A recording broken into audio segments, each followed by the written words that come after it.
pag-asa.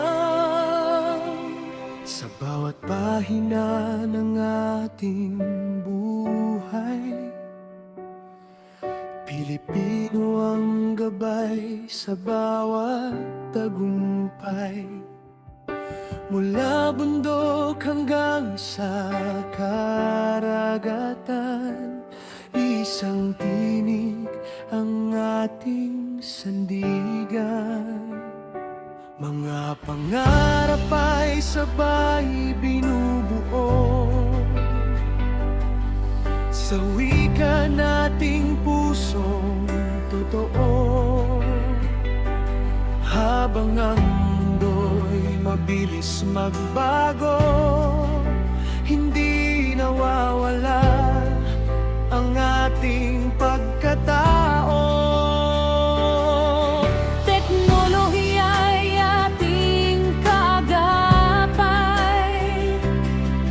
Ngunit tao pa rin ang tunay na gabay. karunungan ay higit sa makina, kapag puso ang siyang nagdidikta.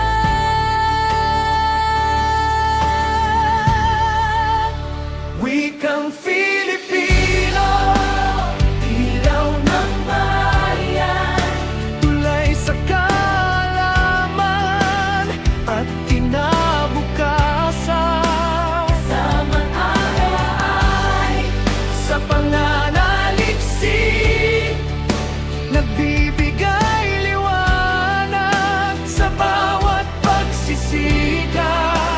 ngunit ang puso, isip at pangarap, sa tao pa rin nagmumula ang lahat. Sama-sama nating itaas ang bandila. Wikang Filipino, pag-asa ng bansa.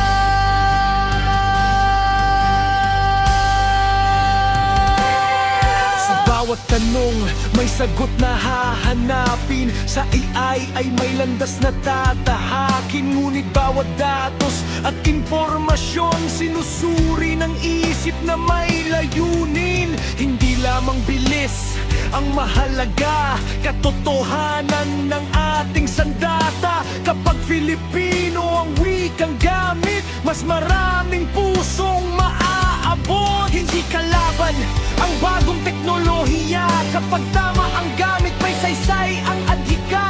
Research man o bagong imbensyon, wikang Filipino ang may pundasyon. Basahin, suriin, huwag basta paniwalaan. Responsableng isip ang dapat pairalin. Ay tulay, hindi kapalit, tao pa rin ang tunay na higit. Bawat henerasyon ay may bagong hamon,